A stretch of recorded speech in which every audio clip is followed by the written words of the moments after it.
नमस्कार। दिन भर की तमाम अहम खबरों के साथ मैं प्रियांशा सिंह आप सभी का सिटी न्यूज मुजफ्फरपुर में स्वागत करती हूं।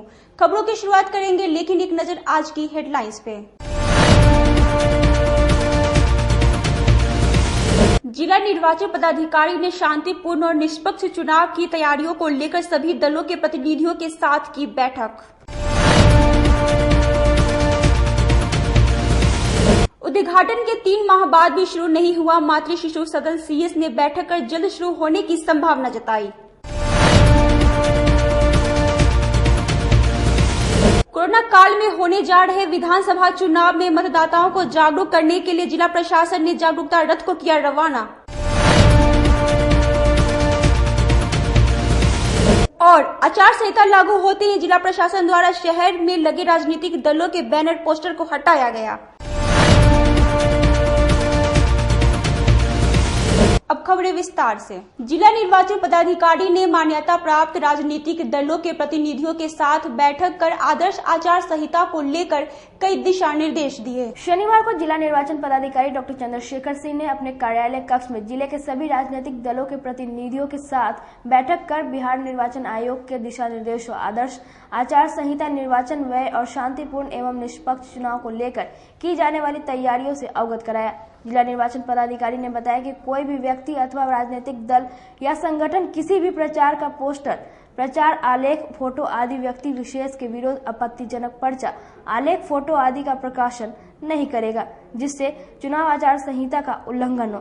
बैठक में नोडल एवं वरीय पदाधिकारी आदर्श आचार संहिता कोषांग सहायक समाहर्ता खुशबू गुप्ता, उप निर्वाचन पदाधिकारी संजय कुमार मिश्रा एवं विभिन्न मान्यता प्राप्त राजनीतिक दलों के सचिव, अध्यक्ष एवं अन्य प्रतिनिधि उपस्थित थे। विधानसभा चुनाव 2020 की घोषणा होने के बाद जो प्रोसेस है उसको हम लोग फॉलो कर रहे हैं। उसी क्रम में आज हम लोगों ने सभी मान्यता प्राप्त राजनीतिक दलों के साथ बैठक की है और उनको आदर्श आचार संहिता के बारे में, उसके अनुपालन करने के बारे में हम लोगों ने जानकारी दी है और जो व्यय होगा उनका, उसके व्यय की मॉनिटरिंग और उसके एक्सपेंडिचर के जो नियम है उसके बारे में भी हम लोगों ने बताया है। उनको विभिन्न प्रकार की सामग्रियों की, खान पान की, वाहन की, सभी का दर भी हम लोगों ने उपलब्ध कराया है, जिसके आधार पर उनके व्यय की गणना की जाएगी। इस प्रकार की जानकारी सभी मान्यता प्राप्त राजनीतिक दलों के जिलाध्यक्ष, सचिव एवं उनके जो प्रतिनिधि थे उनको हम लोगों ने उपलब्ध कराया है। क्या कुछ मॉडल्स दिए गए, जो कंडक्ट के मॉडल, क्या कुछ? जैसे आदर्श आचार संहिता में है कि 24 घंटे के अंदर किसी भी पब्लिक प्रॉपर्टी जो है उस पर अगर कोई बैनर, पोस्टर या लेखन है तो उसको रिमूव करना है, हटा देना है। उसकी सूचना हम लोगों ने कल ही दे दी थी और आज बैठक में बता दिया है। किसी प्राइवेट घर पर या प्राइवेट प्रॉपर्टी पर है तो 72 घंटे के अंदर उसको हटा देना है और उन लोगों से या तो सहमति ले लेनी है। बिना सहमति के किसी प्राइवेट प्रॉपर्टी पर भी किसी प्रकार का प्रचार प्रसार या झंडा, बैनर ये सब नहीं लगाया जाएगा और जो पब्लिक प्रॉपर्टी है, गवर्नमेंट प्रॉपर्टी है, उस पर भी किसी परिस्थिति में नहीं लगाया जाएगा। अन्यथा हम लोग जो है पब्लिक प्रॉपर्टी डिफेसमेंट एक्ट के तहत उस पर केस करेंगे और कड़ी कार्रवाई करेंगे। कैंपेन वगैरह को लेकर जो कुछ कैंपेन को हम लोगों ने बोला है कि परमिशन उसका जरूर लेंगे और उसमें है कि वर्चुअल हम लोगों को मीटिंग करना है, इन लोगों को करना है प्रचार प्रसार के लिए। दूसरा ये कि हाउस टू हाउस जो प्रचार प्रसार करेंगे उसमें 5 व्यक्ति ही शामिल रहेंगे। उसमें 5 व्यक्तियों में उनके गार्ड वगैरह किसी के हैं तो वो शामिल नहीं है, 5 व्यक्ति के साथ कर सकते हैं। रोड शो अगर करते हैं तो उसमें अधिकतम 5 गाड़ियां ही शामिल रहेंगी, 5 गाड़ी रहेंगी और उसके बाद दूसरा कोई उनका काफिला रहता है तो आधे घंटे के अंतराल के बाद ही आएगा। तो इस प्रकार की जानकारी हम लोगों ने दी है। दूसरा ये कि कोई नुक्कड़ सभा या किसी प्रकार का लाउड स्पीकर का उपयोग या प्रचार वाहन का उपयोग या छोटी छोटी सभाओं का अगर वो करते हैं तो उसका भी प्रायर परमिशन सक्षम पदाधिकारी से लेना जरूरी है। इसके बारे में हम लोगों ने बताया है। पूरे जिले में धारा 144 लागू है, इसलिए किसी प्रकार की बैठक, प्रचार प्रसार ये या प्रचार वाहन ये सब प्रायर परमिशन लेकर के, पूर्व अनुमति लेकर के ही किया जा सकता है। इसके बारे में हम लोगों ने सभी राज्य सी विजिल ऐप को लेकर भी सी विजिल ऐप जो है ये आदर्श आचार संहिता के उल्लंघन के मामलों की निगरानी के लिए है। इसमें सिटीजन ऐप है ये और जो सिटीजन कोई भी उसको डाउनलोड कर सकता है अपने मोबाइल में, बहुत ही सिटीजन फ्रेंडली है, यूजर फ्रेंडली है। इसके बारे में भी हम लोगों ने राजनीतिक दलों को बताया है कि वो स्वयं भी इसको डाउनलोड कर सकते हैं और अपने कार्यकर्ताओं को भी बोल सकते हैं कि डाउनलोड करें। और इसमें किसी भी प्रकार का आदर्श आचार संहिता का उल्लंघन अगर पाया जाता है तो उसको तुरंत ये लोग जो है उसमें वीडियो या ऑडियो या टेक्स्ट तुरंत उसमें अपलोड कर सकते हैं और वो हम लोगों के पास पहुंच जाता है। 5 मिनट के अंदर हम लोग उसको आरओ को भेज देते हैं और आरओ सेक्टर मजिस्ट्रेट से या फ्लाइंग स्क्वाड से उसकी जांच कराते हुए 100 मिनट के अंदर उस ग्रीवांस का रिड्रेसल करना है जो उसमें आता है सी विजिल ऐप में। तो हम आप लोगों के माध्यम से भी आम नागरिकों को भी जो मतदाता है हमारे जिले के अपील करते हैं कि सी विजिल ऐप अपने मोबाइल में डाउनलोड करें और कहीं भी आदर्श आचार संहिता का अगर उल्लंघन दिखता है तुरंत उसमें सूचना दें, उस पर कार्रवाई की जाएगी। 3 महीने के बाद मातृ शिशु सदन को शुरू करने की कवायद हुई शुरू। सिविल सर्जन ने चिकित्सक के साथ की बैठक। 6 जून 2020 को अपने उद्घाटन के बाद से मरीजों का इंतजार कर रहा है सदर अस्पताल में बना मातृ शिशु सदन जल्द ही शुरू होगा। सदर अस्पताल में civil surgeon doctor Shailendra Prasad Singh ने चिकित्सकों और चिकित्सा कर्मियों के साथ बैठक कर इसे जल्द ही शुरू करने पर चर्चा की। सिविल सर्जन ने बताया कि जल्द ही मातृ शिशु सदन में ऑपरेशन आईसीयू और जच्चा बच्चा भर्ती होना शुरू हो जाएगा। इस मातृ शिशु सदन में अत्याधुनिक आईसीयू और ऑपरेशन थिएटर भी है जिसका लाभ जल्द ही मरीजों को मिलना शुरू हो जाएगा। यहाँ बिल्डिंग बनी हुई है एमसीएच की। स्टाफ हमारा जितना है, labour room, caesarean section, gynae department, वो सबको यहाँ चारों के अंदर शिफ्ट स्वास्थ्य व्यवस्था सदर अस्पताल का सुदृढ़ करने हेतु मीटिंग की गई है। मातृ शिशु सदन जो बिल्डिंग बना था ये चालू है, इसको चालू कर देंगे जितना हमारे पास साधन है उसी साधन से। आचार संहिता लागू होने के बाद जिला प्रशासन ने चौक चौराहों से हटाए राजनीतिक पोस्टर। बिहार में चुनावी महासमर का ऐलान शुक्रवार को हो गया। कोरोना महामारी के बीच देश में होने वाला यह पहला चुनाव 3 चरणों में होगा। मतगणना 10 नवंबर को होगी, यानी ठीक 1.5 महीने बाद बिहार में नई सरकार अपना राज करेगी। चुनावी घोषणा के साथ ही प्रदेश में आचार संहिता भी लागू हो गई। आचार संहिता लागू होने के बाद राजनीतिक पोस्टर जिला प्रशासन द्वारा हटाए जाने लगे। वहीं दीवारों पर दिखे राजनीतिक प्रचारों पर भी चूना पोत दिया गया। SDM east doctor Kundan Kumar ने बताया कि सभी राजनीतिक दलों के प्रतिनिधियों के साथ बैठक कर उन्हें 48 घंटों के अंदर पोस्टर बैनर हटाने का लिखित आदेश दिया गया है। बिहार विधानसभा चुनाव 2020 के अवसर पर प्रेस नोट जारी होते ही आदर्श आचार संहिता का अनुपालन सबों के लिए अनिवार्य हो गया है। इस क्रम में जितने भी गवर्नमेंट बिल्डिंग्स हैं उन पर प्रेस नोट जारी होने के 24 घंटे के अंदर सभी प्रकार के डिफेसमेंट के मामले को हटा देना है, चाहे वो बैनर हो, पोस्टर हो या वॉल राइटिंग हो, जो राजनीतिक रूप से लगाए गए हैं या लिखे गए हैं। इसके अतिरिक्त जो पब्लिक प्रॉपर्टीज़ हैं, रोड है, बिजली के खंभे हैं, पुल पुलिया है, उन पर जो राजनीतिक नारे या उससे संबंधित मतदाताओं को आकृष्ट करने से संबंधित जो भी उन लोगों ने लगाए हैं पॉलिटिकल नारे, उन सब को हटाने के लिए अंतिम रूप से 48 घंटे का प्रेस नोट्स जारी होने के 48 घंटे का समय दिया गया। जबकि वैसे सभी स्थान जो निजी क्षेत्र में आते हैं, निजी जिनका अपना मकान है और वहाँ पर डिफेसमेंट ऑफ प्रॉपर्टी किया गया है और उस पर बिना उनकी सहमति के, ऑनर के सहमति के वो किया गया है, उसको भी अंतिम रूप से हटाने के लिए 72 घंटे का समय सभी राजनीतिक दलों को दिया गया है। इसके लिए जिलाधिकारी महोदय ने अलग से चिट्ठी दिया है। आज सभी राजनीतिक दलों की बैठक भी की गई, जिसमें मुख्य एजेंडा यही था कि वे लोग स्वतः हटा लें, अन्यथा बाध्य होकर के न सिर्फ हटाएंगे, उसका व्यय भी वसूलेंगे और कानूनी कार्रवाई भी करेंगे। वहीं सिटी न्यूज संवाददाता संदीप ने आचार संहिता को लेकर समाहरणालय में चल रहे पोस्टर बैनर हटाने के अभियान पर अपनी नजर बनाए हुए हैं। आइए आपको लिए चलते हैं संवाददाता संदीप के पास। बिहार विधानसभा चुनाव की तिथि घोषित होने के साथ ही बिहार में आचार संहिता लागू हो गया। मैं ठीक पीछे आप देख सकते हैं, ये मुजफ्फरपुर का समाहरणालय परिसर है। पहले ये पूरी तरीके से पोस्टर बैनरों से अटा पटा रहता था, पर आज आप देख सकते हैं कि सभी बैनर पोस्टरों को हटा दिया गया। चुनाव को लेकर जितने भी दल हैं उनके जिलाध्यक्ष के साथ आज जिलाधिकारी की बैठक हो रही है। अब देखें कि ठीक मेरे पीछे जदयू जिलाध्यक्ष की कार है, उन्होंने अपने नेम प्लेट को ढक दिया हुआ है क्योंकि आचार संहिता लग गया है, जिसे लेकर इस प्रकार का जो नियम है उसका वो पालन कर रहे हैं। इसके ठीक पीछे लोजपा जिलाध्यक्ष की गाड़ी है और अब तकनीकी तौर पर उन्हें ये झंडा और बैनर हटा देना चाहिए था। देखिए अभी भी लगा हुआ है, लोक जनशक्ति पार्टी जिलाध्यक्ष झंडा भी लगा हुआ है। तकनीकी तौर पे इन्हें ढक दिया जाना चाहिए था, पर उन्होंने अभी तक इसे ढका नहीं है। बैनर पोस्टर की बात करें तो पूरे शहर से नगर निगम इसे लेकर जितने भी बैनर पोस्टर चुनावी प्रचार को लेके या जिनकी पार्टियों के लगे हुए थे उन सभी को आज हटाया जा रहा है। अपने सहयोगी कुमार सोनू के साथ मैं संदीप कुमार, सिटी न्यूज मुजफ्फरपुर। मुजफ्फरपुर सीतामढ़ी मुख्य मार्ग हादसों का सड़क बन गई है। देखिए सिटी न्यूज की खास रिपोर्ट। मेडिकल ओवरब्रिज के नीचे सीतामढ़ी जाने वाली स्टेट हाईवे की सड़क की स्थिति काफी जर्जर हो गई है। सड़कों पर बने गड्ढे के कारण प्रत्येक दिन दर्जनों वाहन दुर्घटना का शिकार हो रहे हैं। सड़कों पर गड्ढे इस कदर है कि लोग अब इस सड़क से गुजरने से खौफ खा रहे हैं। दरअसल मुजफ्फरपुर सीतामढ़ी जाने वाली सड़क हादसे का सबब बनती जा रही है। बारिश व जल जमाव के कारण सड़क पर बने गड्ढों के कारण लोग अक्सर दुर्घटना का शिकार होते हैं।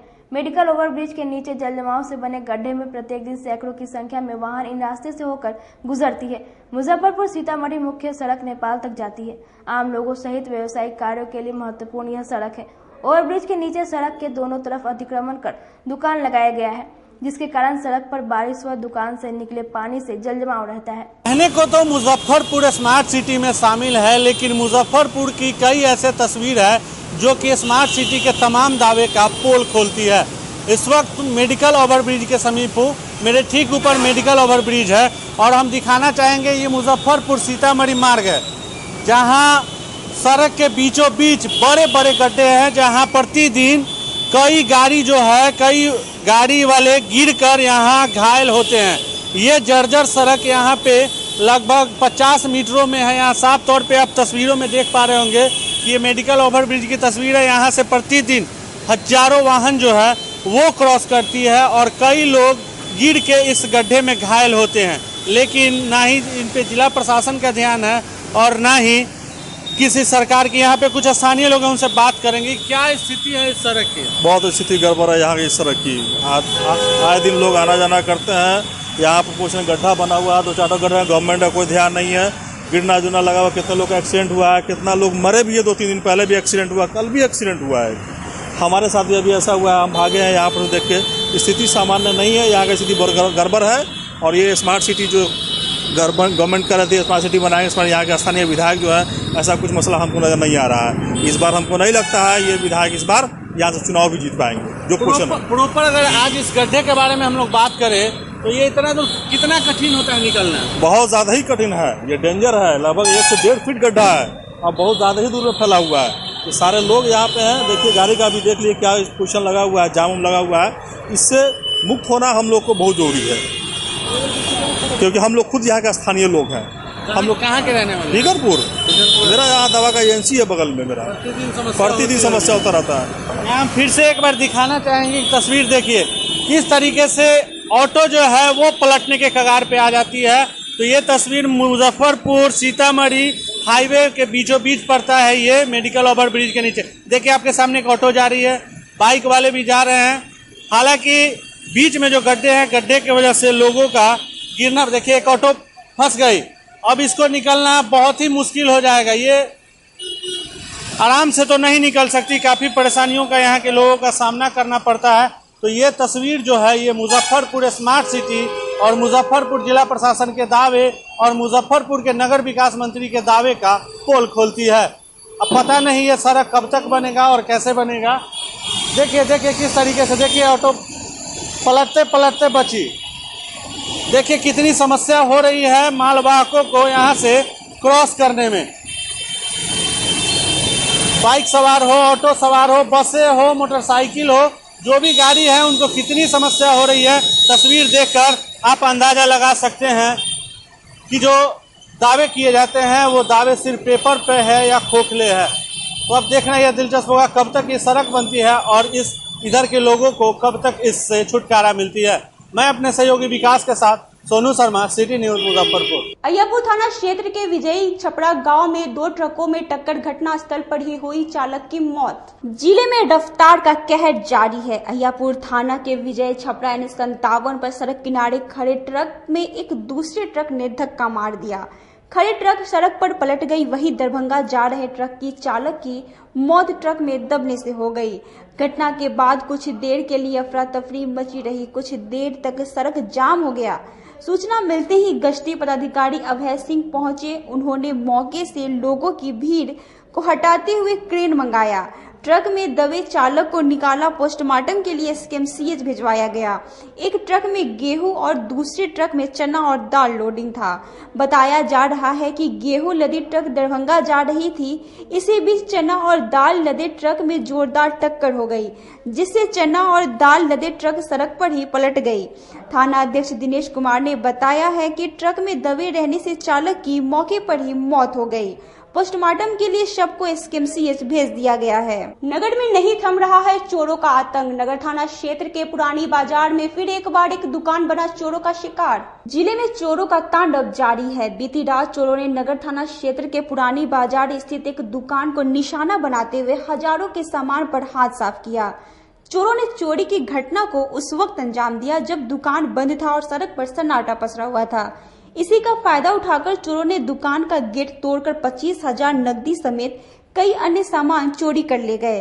घटना के संबंध में दुकानदार धनराज कुमार ने बताया कि कल रात वह दुकान बंद कर घर चले गए। आज सुबह इस घटना की जानकारी स्थानीय दुकानदारों के द्वारा उन्हें मिली। जब दुकान पर आकर देखा तो दुकान का दरवाजा टूटा हुआ था और दुकान में रखे सारा सामान बिखरा पड़ा हुआ था। वहीं नगर थाना क्षेत्र में चोरी की घटना को लेकर स्थानीय दुकानदारों में आक्रोश दिखी। हुआ कि डब्बू बोला हमको कि आपके दुकान पर चोरी हुआ, आप अपनी दुकान पर आए हैं तो देखिए शटर का ताला शटर टूटा हुआ है। तो उसी में बोला कि आपका दुकान का सामान हुआ, मेरा चोरी नहीं हुआ, सिर्फ कैश जो है वही मेरा चोरी हुआ। कितने का चोरी है? नगद वगैरह क्या सामान क्या है? वही 25,000 25,000 नगद है। और सामान में क्या क्या ले गए? सामान में कुछ नहीं। क्या लग रहा है कैसे चोर चोरी किया है? प्रशासन के कारण से हुआ, प्रशासन की राज पर हुआ है। अच्छा, इससे पहले भी आपकी दुकान में चोरी हो रही है आस पड़ोस में? हाँ, अगल बगल में मेरे सामने हुए रामदेव बाबा में, बगल में हुए जो बिहार विधानसभा चुनाव में मतदाता प्रतिशत बढ़ाने और मतदाताओं को मतदान के लिए जागरूक करने को 6 मतदाता जागरूकता रथ को SDM ईस्ट ने हरी झंडी दिखाकर किया रवाना। बिहार विधानसभा चुनाव की घोषणा होने के बाद शनिवार को जिला प्रशासन द्वारा मतदाताओं को कोरोना काल में मतदान करने को लेकर समरनालय से 6 मतदाता जागरूकता रथ को SDM पूर्वी ने हरी झंडी दिखाकर रवाना किया। मतदाता जागरूकता रथ जिले के सभी प्रखंडों में जाकर लोगों को मतदान के लिए जागरूक करेगा। SDM पूर्वी कुंदन कुमार ने बताया कि मतदाताओं को जागरूक करने के लिए 6 रथों को रवाना किया गया है।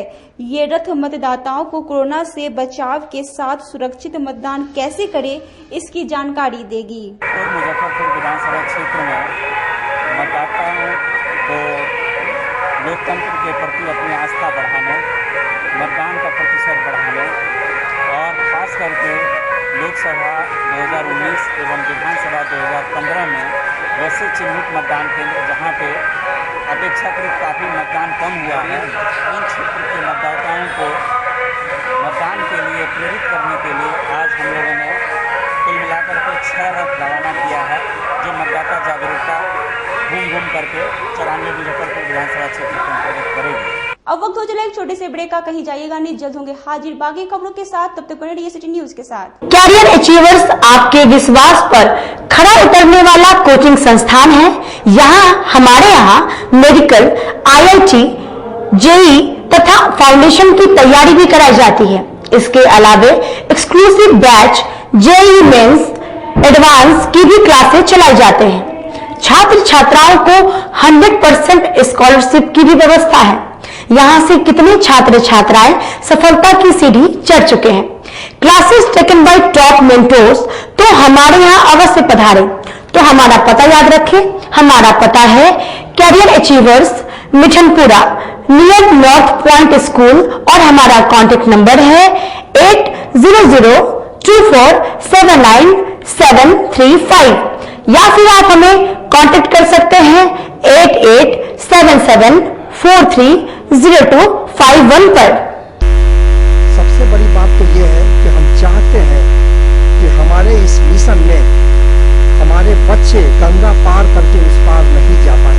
यही नहीं, मिशन तो तब सक्सेसफुल होगा जब गंगा पार के बच्चे यहाँ एडमिशन लेने के लिए मार करेंगे।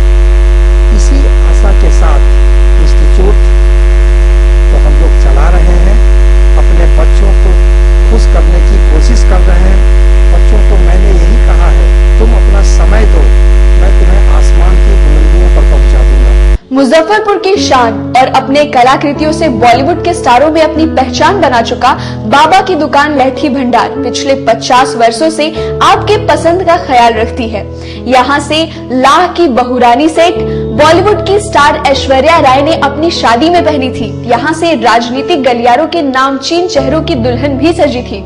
हमारे यहाँ शादी सेट, बहुरानी सेट, जयमाला सेट, लाह के फैंसी आइटम कुशल कारीगरों द्वारा निर्मित कराई जाती है। इसके अलावा चूड़ा सेट, कंप्यूटर चूड़ा, कुंदन चूड़ा, वाटरप्रूफ चूड़ा, चुंदरी 3 बुंदिया, बंग बंगरी, हिंगलू, तात चूड़ा, जंगली चूड़ा का भी निर्माण अपने कारीगरों द्वारा कराती है। यही नहीं, लाह से बनी कान का टॉप्स, रिंग, नथ, गला का हार, मांग टीका, पेन स्टैंड, हाथी, बिछिया, ग्लास, करा भी बनाती है। तो एक बार हमारे यहाँ अवश्य पधारे। बाबा की दुकान लहठी भंडार, इस्लामपुर, मुजफ्फरपुर। हमारा कांटेक्ट नंबर है 9308620444। 40-50 साल से जो हमारी दुकान है, ये बाबा की दुकान लहठी भंडार, समझे ना, पुश्तैनी हम लोग का काम ही है। और हमारे यहाँ जो है जितने भी है, जैसे कि ऐश्वर्या राय के यहाँ लहठी गया, हमारा सचिन के यहाँ गया है, और आपके जो है तेज प्रताप सिंह, अभी लालू प्रसाद के लड़के की शादी हुई है, उसमें भी लहठी भेजा गया था। और हमारे यहाँ जो है ना बहुरानी सेट है, जैसे कि है कुंदन सेट है, और जैसे कि हम लोग जो डिज़ाइन जो है सेलेक्ट करते हैं जो लगन के ऊपर जो है, जैसे कि कस्टमर का चॉइस देखते हैं हम लोग, है उसी टाइप से हम लोग जो है माल तैयार करते हैं। और कलर है मैचिंग, हमारे यहाँ सबसे विशेषता है कि हर तरह के लहंगे का जो है ना मैचिंग तुरंत हैंड टू हैंड हम लोग लगा के दे देते हैं। हम पढ़ाते नहीं, हम बच्चों में विश्वास जगाते हैं। Christ Jyoti international school, based on CBSE curriculum with co-education. इस स्कूल में प्रत्येक विषयों के लिए अनुभवी शिक्षकों का समूह है। विद्यार्थियों को अलग से ट्यूशन पढ़ने की आवश्यकता बिल्कुल नहीं है। बच्चों को प्रत्येक विषयों के लिए अलग से अतिरिक्त कक्षाएं दी जाती हैं। साइंस और कंप्यूटर लैब की व्यवस्था के साथ उत्तम खेल कूद के लिए बड़ा सा कैंपस भी है। नर्सरी के बच्चों को खेल कूद की विधि से पढ़ाई जाती है। केंद्रीय माध्यमिक शिक्षा बोर्ड पर आधारित पाठ्यक्रम से कक्षा प्ले हाउस व नर्सरी से अष्टम वर्ग तक ये नामांकन प्रारंभ है। तो नामांकन के लिए तुरंत संपर्क करें। हमारा पता है Christ Jyoti international school, Dharmodaya स्थली, माधोपुर सुस्ता, मुजफ्फरपुर। ज्वाइन किया क्राइस्ट ज्योति स्कूल को, और यहाँ की व्यवस्था, यहाँ के पेरेंट्स सारे लोग पूरी तरह से बच्चों की पढ़ाई के प्रति जो केयरलेस थे, मैंने उन्हें जागरूक करने की कोशिश किया, और उस व्यवस्था को बदलने के लिए मैं हर संभव प्रयास करती हूँ। जहाँ तक हो पाएगा मैं इसे आगे बढ़ाऊंगी। इसे आगे बढ़ाना ही मेरा कर्तव्य है। ब्रेक के बाद एक बार फिर आप सभी दर्शकों का स्वागत है। आइए रुक करते हैं खबरों की ओर। बाढ़, बरसात और चुनाव का असर हरी सब्जियों की कीमत पर पड़ रही है। प्याज काटे बगैर ही कीमत सुन आंखों में आंसू आ रहा है। लगातार हो रही बारिश से मुश्किल में अन्नदाता, सब्जियों की फसल हुई चौपट। उत्तर बिहार में पिछले 3 दिनों से हो रही लगातार बारिश ने फिर से मुजफ्फरपुर के किसानों की मुश्किल बढ़ा दी है। पहले ही बूढ़ी गंडक नदी के बाढ़ का दंश झेल चुके किसानों की बची खुची फसल भी लगातार हो रही बारिश की वजह से नष्ट होने लगी है। ऐसे में फिर से किसानों के समक्ष अब अपनी सब्जियों को बचाने की चुनौती से दो चार होना पड़ रहा है। इस बार औसत से अधिक बारिश मुजफ्फरपुर जिले में पहले ही धान की फसल को काफी क्षति पहुंची है। ऐसे में फिर हो रही मूसलाधार बारिश के कारण खेतों में पानी जमा हो गया है, जिसमें फसल के डूबने के साथ किसानों के अरमान भी डूब गए। बारिश की वजह कांटी, कटरा, मीनापुर, बोचहा व गायघाट में सर्वाधिक सब्जी उत्पादकों को क्षति हुई है। विशेषकर भारी बारिश से कद्दू, फूल गोभी, मूली, पालक व बैगन की फसल को सबसे अधिक नुकसान हुआ है। खेतों में पानी भरने से सब बर्बाद हो चुका है। कांटी की किसान ललिता देवी ने बताया कि 1 एकड़ में धान व 1 एकड़ में कर्ज लेकर सब्जियों की खेती की थी। बाढ़ में पहले धान की फसल नष्ट हो गई, अब लगातार हो रही बारिश से सब्जियों की खेती खराब हो गई है। कुछ नहीं, हमको 5 पैसा नहीं है, कोटा नहीं मिला है, हमको न घर मिला है, न शौचालय मिला है, कुछ नहीं मिला है। हम लोग फूका है, एकदम रात भर खेत में बैठ के बिहान कर रहे हैं। मान लीजिए हम खाना पका के भैंसी दूध के 5 किलो दूध होता है, लेके आते हैं खेत में, दूध नपने ना देते हैं, आते हैं खेत में। वहीं सब्जी विक्रेता प्रकाश ने बताया कि बाजार में हरी सब्जी की आवक कम हो गई है, खरीदार ज्यादा है, ऐसे में भाव बढ़ना स्वाभाविक है। आलू और प्याज की कीमत में भी 1.5 गुना वृद्धि हुई है। मैदानी इलाके में लगी हरी सब्जियों की फसल बाढ़ व बारिश से तबाह हो गई है। इसके कारण सब्जियों की कीमत में वृद्धि हो रही है। कोरोना काल में डॉक्टर भी लोगों को हरी सब्जियों और फलों का सेवन करने की सलाह दे रहे हैं, लेकिन ज्यादा कीमत होने से यह आम लोगों की पहुंच से दूर होता जा रहा है। सब आ गया है बरसात में, इसलिए महंगा हो गया है। आलू प्याज तो कोल्ड स्टोरेज से आ रहा है, उसकी कीमतें क्यों बढ़ गई है? लेके तो उधर इलेक्शन के लेके बढ़ रहा है, सब गाड़ी घोड़ा सब बंद होने वाला है, इसलिए बढ़ रहा है, तो महंगा हो रहा है। बाजार में सब्जियों के भाव आसमान छू रहे हैं। बीते 15 दिनों में इसकी कीमत में जबरदस्त उछाल आया है। परवल, भिंडी, बैगन, कुंडली समेत अन्य सब्जियों की कीमत 50 से 60 रुपए प्रति किलो हो गई है।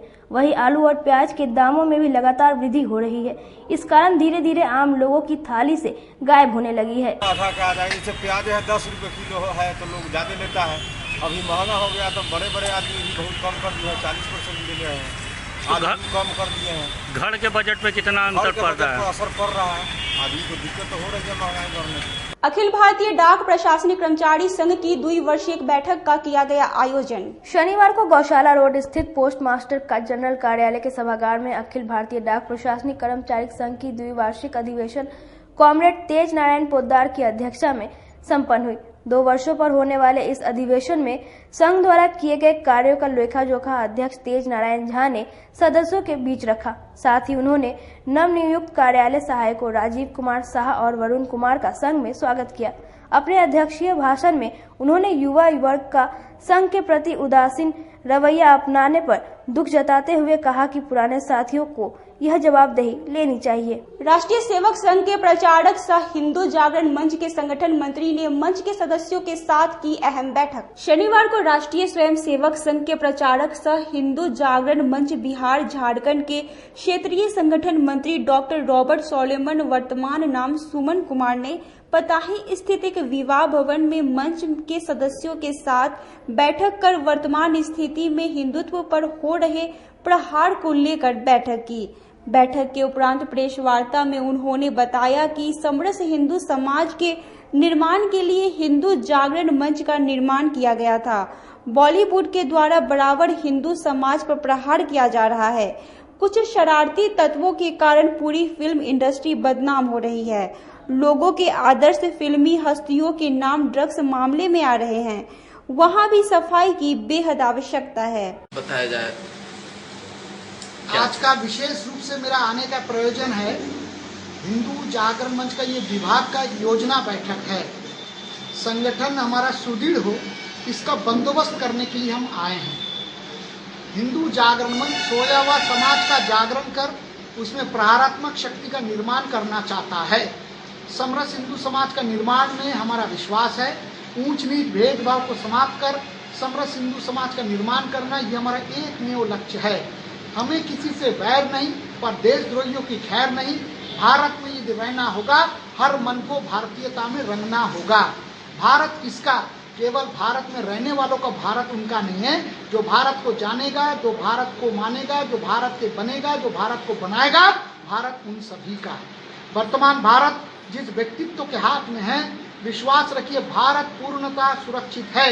नाम है उनका ऑनरेबल मोदी जी, जो वर्तमान प्राइम मिनिस्टर है। हमें विश्वास है मोदी जी माने कौन?